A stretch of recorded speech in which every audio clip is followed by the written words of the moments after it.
J'espère que vous allez bien. Moi aussi, merci. Les amis et les amas. Je sais, j'ai toujours pas de mots. J'ai toujours pas de mots pour les filles. Je sais pas comment vous appelez. Je peux vous appeler les filles si vous voulez. Ou les amis en vrai, hein. Ou alors les amises. Je sais plus. C'est pas grave, c'est pas grave. J'espère que vous allez bien. De mon côté, ça va super bien. Écoutez, c'est le week-end. Je suis posé. Et je vais enfin pouvoir vous parler de cette troisième couleur caractérisant les êtres vivants. Plutôt les êtres humains, on va dire. Quoique, hein, peut-être que les couleurs marchent aussi pour les... Mais oui, ça marche aussi pour les animaux, maintenant que j'y pense. Il y a des animaux un peu plus timides, il y en a d'autres plus extravertis, etc., etc. Je pense qu'il y a un sujet à traiter. Il y a un sujet à traiter. Mais non, je m'attarde plus sur les êtres humains, hein, d'accord? J'espère que vous n'allez pas m'en vouloir. Si c'est le cas, ce n'est pas grave pour moi. Vous l'aurez compris, je suis jaune, je n'ai rien à faire. Mais continuons la conversation et parlons du coup des vers. Alors, si tu es quelqu'un qui m'écoute que depuis peu, ou si c'est ton premier épisode de l'art de martial, je t'inviterai à écouter mon épisode 1 sur les couleurs, dans lequel je parle de la couleur bleue. Car c'est sur cet épisode que j'explique exactement les tenants et aboutissants de comment je présente ces couleurs. Pour ce qui est des vers, qu'est-ce qu'on peut dire sur les vers? Quelle est, par exemple, la phrase fétiche des vers? Les vers, on peut les qualifier par la phrase « Qu'est-ce que t'en penses ?» Les vers, en fait, sont des personnes qui ont vraiment besoin de soutien et qui apprécient également soutenir les gens. Après, comme on dit, hein, la façon dont tu communiques est la façon dont tu comprends le mieux la communication. Un vers apprécie solliciter les autres et apprécie être sollicité. Un vers, c'est une personne attentionnée, c'est une personne stable, coopérant. Pour le coup, je tiens aussi à dire que le vert est la première couleur se rapprochant d'une autre couleur et c'est de la couleur bleue. Les verts et les bleus sont tous les deux des couleurs assez introverti. Ça ne veut pas dire que si vous êtes bleu ou vert, vous êtes de facto introverti. Non, ça signifie juste que votre couleur tend plus vers l'introversion, si ça se dit comme ça. Parce qu'il reste tout de même des différences. Ce que je vous avais dit, c'était que les bleus étaient un peu plus solistes et savaient vivre avec la solitude. Solitude dans le sens être seul, hein, uniquement, d'accord? Les verts, c'est totalement l'inverse. Les verts apprécient beaucoup le relationnel, les relations avec les autres. J'ai même envie de dire les relations personnalisées. Les verts n'apprécient pas le conflit. Ils essaient d'éviter ça à tout prix. J'y reviendrai, ça fait peut-être partie des défauts. Un vert, ce qui est bien avec lui, c'est également le fait qu'il soit toujours à l'écoute, qu'il soutienne les gens de façon très active. C'est une personne qui renforce la cohésion dans un groupe. Voilà, c'est souvent la personne qui, lorsqu'il y a des gens qui s'embrouillent, ils sont là, mais les amis, calmez-vous. Mais vous savez, nous ne sommes que amour. Vous voyez un peu? Ça, ce sont les verts qui sont là pour essayer de recalmer tout le monde, d'essayer de refocus tout le monde sur quelque chose qui les lie tous ensemble. En disant non, mais nous sommes tous des êtres humains, nous sommes tous de la même famille, nous sommes tous des amis. Ça, c'est une phrase de vert. Parce que un vert comprendra toujours cette cohésion et existe grâce à cette cohésion. On dit souvent que l'être humain dépend de sa sociabilisation. Tout simplement parce que depuis la nuit des temps, l'homme, comme on dit, hein, l'homme avec un grand H, dépendait de son groupe. Si un homme était mis à part du groupe, la plupart du temps, hein, il ne s'en sortait pas dans la nature. Donc c'est très important pour l'homme d'être en groupe. Alors, je pense que le ver, d'accord, le ver est le plus proche descendant de l'homme.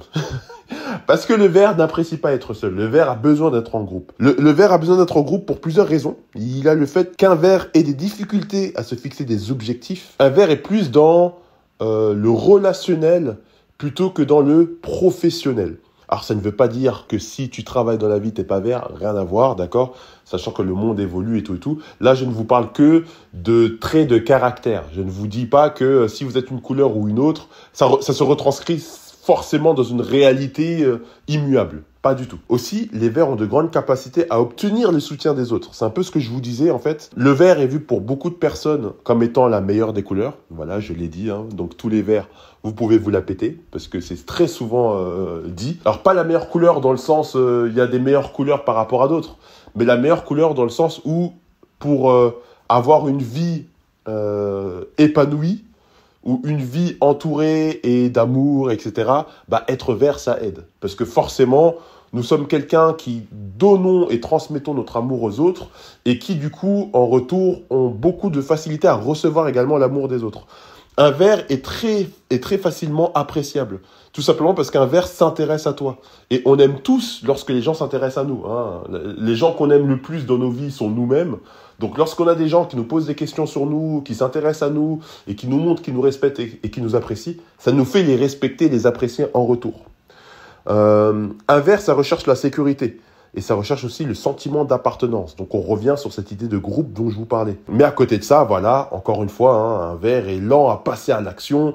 Un ver est assez lent à décider. D'où la phrase « Qu'est-ce que t'en penses ?» Ça, c'est vraiment une phrase de ver. Les vers, en fait, réussissent à, entre guillemets, prendre des décisions, à se décider grâce à un groupe, grâce à la validation des autres. Et aussi, c'est assez contradictoire, mais c'est réel, un ver a un grand talent de conseil. Très souvent, lorsque vous voulez demander conseil à quelqu'un, vous vous tournez vers une personne qui est très verte. C'est souvent ce qu'on fait. Les métiers qu'on peut donner ou assigner à des vers seraient les métiers d'aide-soignant, d'infirmier.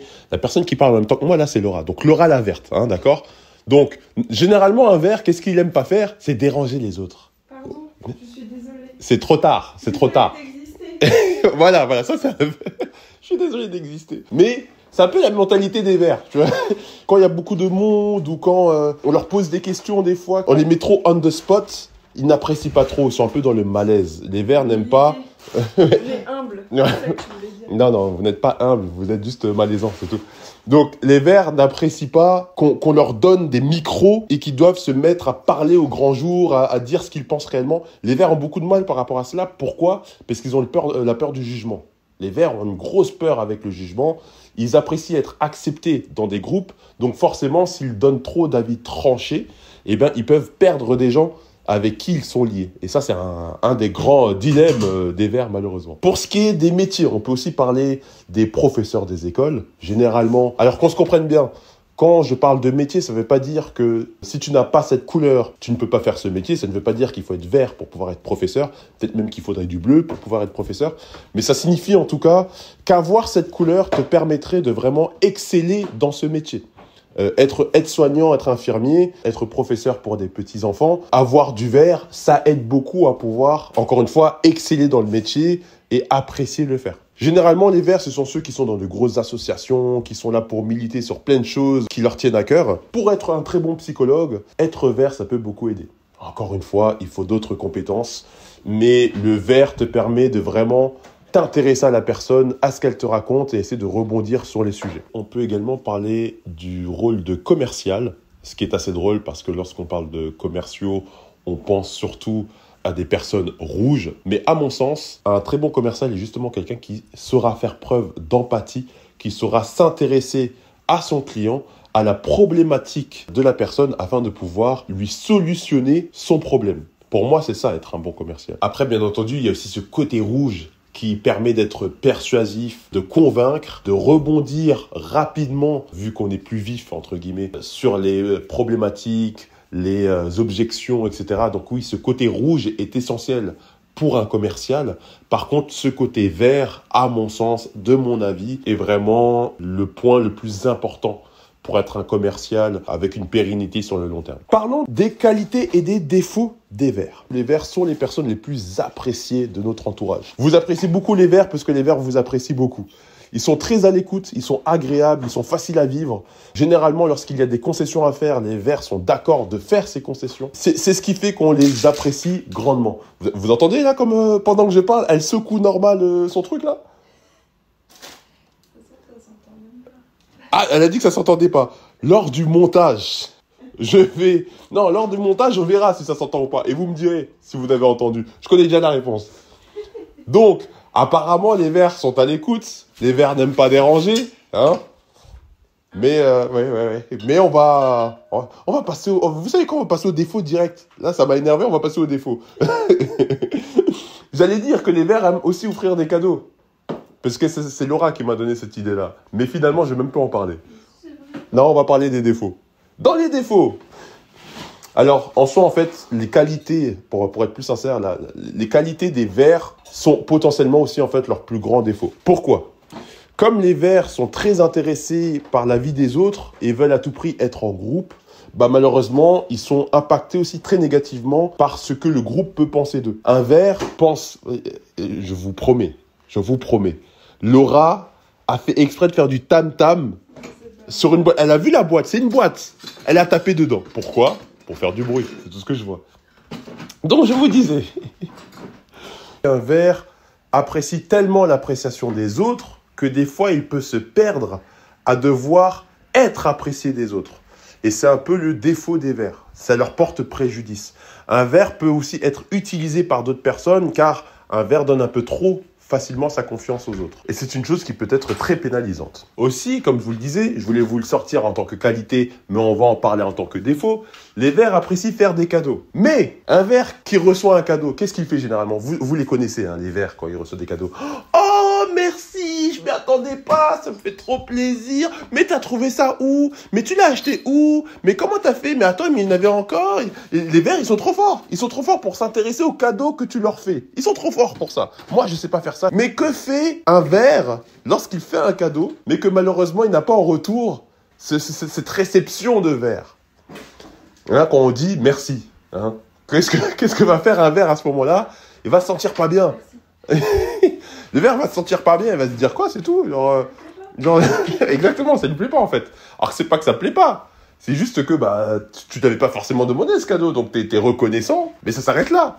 Donc du coup, un ver, c'est quelqu'un qui peut vraiment émotionnellement être très impacté ou avoir vraiment des moments montagnes russes sur sa journée. Le vert est une couleur très souvent féminine, mais qui est totalement chez les hommes également. Hein. Vous inquiétez pas, encore une fois, les 4 couleurs sont chez tout le monde. Mais je me permets d'avoir dit ça tout simplement pour que voilà, les filles soient un peu dans la sauce, qu'elles se disent que ah ouais, on est celle avec la meilleure couleur et tout et tout. Ça fait toujours plaisir à entendre. Maintenant, parlons des personnages fictifs que nous pouvons retrouver avec des gros traits verts. Alors, mon personnage préféré qu'on pourrait citer est en vert. Donc, je dirais plutôt mon personnage vert préféré. On va plutôt le tourner de cette façon-là. Ce serait Ned Stark dans Game of Thrones. Alors, Ned Stark, pour ceux qui ont vu Game of Thrones, je pense que nous sommes beaucoup. Dans la saison 1, Ned Stark, c'est le boss. C'est le boss du game. Le mec, c'est le meilleur. C'est Ned Stark. Beaucoup trop d'aura. Beaucoup trop de charisme. Cet homme inspire la confiance, la bienveillance. J'avais oublié d'ailleurs ça, la bienveillance pour les verts.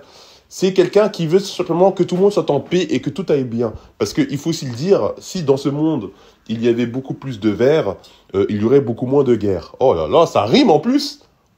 Bon, non, là, je suis étonné de moi. Mais attends, check. Parce que là, franchement, non, je suis vraiment fier de nous. Par rapport à cela, Ned, qu'est-ce qui a causé sa perte? Parce que pour ceux qui ne le savent pas, hein, et encore une fois, c'était dans la saison 1 de Game of Thrones, donc je dirais que c'était en 2012 ou 2013, je sais plus maintenant.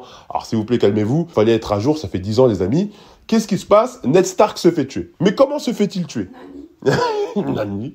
Comment se fait-il tuer? C'est très simple. En fait, je vais pas vous faire tout le pitch de Game of Thrones parce qu'on n'a pas le temps, hein, d'accord? Mais pour faire simple, Ned Stark était le bras droit du roi. Le roi avait une femme venant d'une autre famille, d'accord? Donc ça fait, on va dire, plus ou moins 2 familles différentes. Il y a Ned Stark qui est un Stark. Il y a son pote roi qui s'appelait Robert Baratheon, qui est un Baratheon. Et il était marié à une femme qui s'appelle Cersei Lannister, qui est donc une Lannister. Robert Baratheon meurt, et forcément, normalement, Ned Stark, en tant que bras droit du roi, devait être le roi jusqu'à ce que le fils de Robert Baratheon, que j'ai nommé Joffrey Baratheon, atteigne l'âge adulte. C'est aussi simple que cela. Mais que s'est-il passé? Les gens sont venus voir Ned Stark et lui ont dit « Ned, écoute-nous, il faut qu'on tue le petit Baratheon, parce qu'on ne sait jamais ce que la famille Lannister pourrait faire pour t'évincer et devenir roi à ta place. » Ned, vert qu'il est, qu'est-ce qu'il répond? Mais non, vous ne vous inquiétez pas, c'est pas comme ça qu'il faut faire les choses. Ils vont comprendre, les Lannister, que je dois être le roi jusqu'à l'arrivée à, j'allais dire jusqu'à la majoration. Ça se dit comme ça? Ça, c'est ce que je reçois comme lettre. Ouais, ça, c'est les lettres que je reçois, ça, la majoration. Jusqu'à ce qu'ils soient majeurs, et après, ils pourront eux-mêmes être les rois, il n'y aura pas de souci. Ceux qui avaient prévenu Ned Stark, ils ont dit, ok, nous, on t'a prévenu, il n'y a pas de souci. Que s'est-il passé par la suite dans la saison? Ned Stark s'est fait trahir par ceux qui lui avaient parlé, et en fait, ils se sont tous alliés à Cersei Lannister, qui effectivement a fait son coup d'État, et a fait en sorte que son fils, Joffrey Baratheon, soit le roi à la place de Ned Stark. Ned Stark était en mode, mais ce n'est pas légitime, ce n'est pas normal, ce n'est pas dans les lois, il ne faut pas faire ça. Mais autant vous dire que c'était une époque, peut-être encore aujourd'hui, mais c'était une époque où les lois, on n'en avait que faire, d'accord? C'était la loi du plus fort. Donc, ils ont tué Ned Stark, et ils ont mis Joffrey sur le trône. Autant vous dire que cette scène m'a choqué à mort. Cette scène m'a choqué à mort. J'ai compris qu'être vert, ça pouvait porter préjudice. Là, j'ai compris qu'effectivement, être vert, à la fois, tout le monde t'apprécie, mais qu'en même temps, le peu de personnes qui ne t'apprécient pas peuvent vraiment te nuire. Donc, Ned Stark, je pense que c'est le parfait exemple des verts. Dans les grands héros que nous connaissons tous, nous pouvons également citer Captain America, qui est, je pourrais même dire, Captain Vert. Pour faire simple, Captain America, c'est celui qui veut sauver tout le monde entier, qui prend toujours des décisions, quitte à ce que ça lui nuise lui-même, mais que ce soit for the greater good, hein, pour le bien commun de tous. C'est quelqu'un qui est prêt à se sacrifier pour les autres. Captain America est un immense vert et, en même temps, l'un des plus grands leaders de l'histoire des Avengers. C'est ce qui fait d'ailleurs qu'il est également en très grosse contradiction avec Tony Stark, qui lui est la couleur rouge que je vous ai présentée précédemment. Tony Stark, lui, est toujours en conflit avec Captain America, et cela s'explique, ou pourrait s'expliquer, par le fait que l'un soit vert et l'autre rouge. Ce qui fait qu'il y a une très grosse confrontation entre les deux leaders. Le vert et le rouge n'allant pas forcément de pair, c'est assez compliqué de lier les deux. Captain America pense surtout au monde, Tony Stark de son côté pense surtout à lui. On se rappelle de cette histoire lors du film Endgame, où Tony Stark ne voulait pas forcément partir raffronter Thanos ou repartir dans le passé, etc. Pourquoi? Parce que lui, dans sa petite vie à lui, tout allait bien. Et rouge qu'il est, égoïste qu'il est, ça lui suffisait d'en rester là et de ne pas risquer plus. Captain America, lui, était prêt à tout risquer pour réussir à ramener les personnes qui avaient disparu lors du blip. Le plus grand des Verts pourrait être vu comme étant Superman. Pourquoi Superman? Parce qu'encore une fois, voilà, d'où le nom tout de même, Superman, c'est l'être parfait, c'est le plus fort qui soit. Il peut littéralement détruire le monde s'il le souhaite, mais non. Il utilise son pouvoir afin d'aider le peuple. C'est quelqu'un qui aurait pu être président, j'ai envie de dire, mais peut-être que la politique, c'était pas son truc. Mais Superman, vous le connaissez tous, c'est le super-héros le plus connu de l'histoire des super-héros. Il est justement connu pour avoir le cœur sur la main et le fait d'essayer de toujours aider les personnes qui sont plus faibles.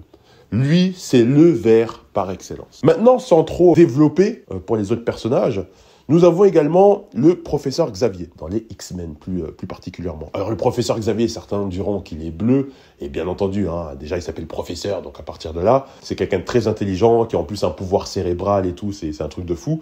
Mais au-delà de ça, le professeur Xavier, quel est son objectif de vie? Faut quand même le dire, il a créé une école, en fait un internat/école pour mutants, où en fait il accueille tous les mutants gratuitement, d'accord? Le mec est milliardaire, il accueille tous les enfants gratuitement, il les éduque, et son objectif principal au professeur Xavier, c'est de réussir à allier humains et mutants dans une vie de kumbaya où tout le monde sera heureux et épanoui. Autant vous dire que ça va être très compliqué, car juste entre humains, c'est déjà compliqué de réussir à vivre ensemble. Alors entre humains et mutants, professeur Xavier, j'espère que tu as beaucoup de verre en toi pour réussir à établir cela. Ensuite, nous avons des personnages de manga. Alors encore une fois, si vous vous souvenez, dans l'épisode 2 des couleurs, donc lorsque je vous parlais de la couleur jaune, je vous disais que les héros de shonen étaient souvent des jaunes. Donc nous avions Naruto, nous avions Luffy, Sangoku, voilà, vraiment des personnages très extravertis, qui ne se cassent pas trop la tête. Très souvent d'ailleurs, ces héros-là, lorsque ils découvrent leur maître qui leur apprend des techniques, ils comprennent pas trop comment il faut faire, parce qu'ils écoutent pas, ils sont très... comment on dit quand t'es... En un seul mot. D avec un D, je crois. Ah non, avec un D. Ils sont très... Dispersés. Merci. Ils sont très dispersés. Là, nous avons également des héros de shonen, mais avec grosse tendance verte. Pour le coup, ils sont tellement verts que l'un des personnages a le nom qui signifie vert. Donc à partir de là, ça veut tout dire. Parmi les héros de shonen, nous avons Tanjiro. Donc Tanjiro est le héros du manga Kimetsu no Yaiba. ou alors j'allais dire en français, mais non, en anglais, Demon Slayer. Je vais pas vous faire tout un pitch, encore une fois. Ce qui est drôle, c'est que Tanjiro a une veste qui est verte. Donc du coup, c'est assez drôle. Ça, vraiment, ils sont là pour nous montrer qu'effectivement, c'est quelqu'un de vert. Nous avons aussi, comme héros de shonen, Midoriya. Donc Midoriya est le héros du manga My Hero Academia. Et ce qui est drôle, c'est que Midoriya a les cheveux verts et le nom Midori signifie vert en japonais. Donc voilà, comme ça au moins vous comprenez qu'on est totalement dans le thème. Comprenez bien que ces couleurs, ces caractéristiques et tout ça que je vous donne, c'est quelque chose de connu mondialement. Hein. C'est pas quelque chose que j'ai créé ou qui est uniquement français. Non, c'est tout le monde connaît. Enfin, tout le monde connaît. À un moment ou à un autre, vous allez être exposé à ces couleurs et ces caractéristiques de personnalité et caractère. Et pour terminer, comment établir une bonne communication avec les vers? Alors déjà, très bonne nouvelle pour vous les amis. Sachez que la couleur avec laquelle c'est le plus simple de communiquer, c'est avec les vers. Ce sont les personnes les plus accessibles lorsqu'il s'agit de communication, car ils se reposent là-dessus. Bon, ils sont en vrai, c'est en vrai plus compliqué de réussir à rentrer en relation avec des verts plutôt qu'avec des jaunes. Par contre, réussir à se faire écouter, à se faire comprendre, encore une fois, c'est avec les verts que vous aurez le plus haut taux de réussite. Donc ça, c'est déjà une très bonne chose. Maintenant, ce qu'il faut savoir, c'est qu'il y a tout de même une façon de discuter avec les verts. Vous ne pouvez pas leur dire n'importe quoi sur le visage. Certaines personnes peuvent avoir les larmes aux yeux au bout d'un moment. Donc, il faut faire quand même très très attention avec les verts. Première chose à se dire, c'est qu'il faut vous donner du temps à construire une relation de confiance avec les verts. Donc, si c'est une personne que vous connaissez, assurez-vous déjà que bien sûr, cette personne verte vous connaisse assez bien pour savoir que ce que vous lui dites n'est pas quelque chose qui est censé lui faire mal. Parce que très souvent, la couleur verte, malheureusement, va consciemment ou inconsciemment se ressasser la discussion par la suite et se dire qu'il y avait certains mots qui étaient blessants. C'est pour ça que je vous disais que c'est un peu une couleur pour les filles. Hein. Une fille, tu lui parles, ça va très rarement être aussi fluide que dans ta tête à toi, d'accord ? Une fille, en fait, filtre beaucoup tous les mots que tu as utilisés pour lui parler et elle va se demander pourquoi tu as utilisé ces mots précisément. C'est un peu comme ça que fonctionne un verre. Donc, il faut vraiment lui faire comprendre que tu es également bienveillant dans ta communication. Un verre est quelqu'un de très empathique. Donc, à toi aussi, il va falloir que tu réussisses à être très empathique avec et que tu lui montres bien que tu comprennes sa situation et la situation de votre relation. Lorsque tu veux aussi avoir une bonne communication, il faut faire en sorte de réussir à exposer tes avis, mais sans trop vouloir demander son avis à elle. J'explique. La couleur verte est une couleur qui ne veut pas de conflit. Donc, il y aura très souvent du mal à te donner des désaccords. Souvent, tu l'as peut-être déjà réalisé, tu connais certaines personnes, peu importe ce que tu leur dis, ils vont être d'accord avec toi. Ils vont dire ouais, c'est vrai et tout. Pourquoi ? Parce qu'ils ne veulent pas en fait être en conflit avec toi. Ils n'apprécient pas ça parce qu'ils sont verts. Donc, ce qu'il faut réussir à faire, c'est soit avoir une conversation vraiment privée et lui faire comprendre que tu as besoin de son avis sincère. Et un vert va se transcender pour réussir à te donner un avis sincère car il comprend que tu as confiance en elle plutôt que de simplement être de ton côté pour pas te blesser. Donc ça, c'est très important. Mais en aucun cas, je dis bien en aucun cas, il faut exposer un vert en public en lui demandant son avis. Ça ne fonctionnera jamais. Un vert aura toujours beaucoup de mal à s'ouvrir en public malgré le fait qu'un vert apprécie être en groupe. Pourquoi ? Parce qu'il ne veut pas blesser certaines personnes qui pourraient penser ce qu'elles ne pensent pas. Donc ça, c'est quelque chose de très important. Dans ta communication, il faut toujours montrer du soutien. Montrer que, en fait, encore une fois, on communique de la façon dont on comprend la communication. Un vert apprécie beaucoup soutenir les gens. Pourquoi ? Parce qu'un vert voudrait être soutenu. Donc dis-toi que lorsque tu veux communiquer avec un vert, tu es de son côté. Il faut être patient et il faut vraiment les mettre en confiance. C'était tout pour la couleur verte. Certains diront le meilleur pour la fin. Moi, je dirais plutôt que j'ai tout fait pour éviter le désastre. Mais j'ai dû à un moment ou à un autre parler de cette couleur. J'espère que ça vous aura plu. Franchement, cette petite playlist là sur les couleurs, c'est quelque chose que j'apprécie beaucoup parce que c'est une chose que j'applique au quotidien. À chaque fois que j'échange avec des gens, je sais pas, que ce soit des regards, poignées de main, la façon dont ils sont positionnés, leur posture en public, même ce qu'ils disent, tout simplement. Voilà, dans mon cerveau, j'aime bien traiter, des fois même inconsciemment, la couleur, la personnalité, le caractère de la personne que j'ai en face de moi. C'est quelque chose que j'apprécie beaucoup faire. J'espère que de votre côté, c'est aussi quelque chose que vous allez apprécier faire. J'espère que tous ces épisodes vous ont fait plaisir et je vous dis à la prochaine pour le prochain sujet. Ciao, ciao!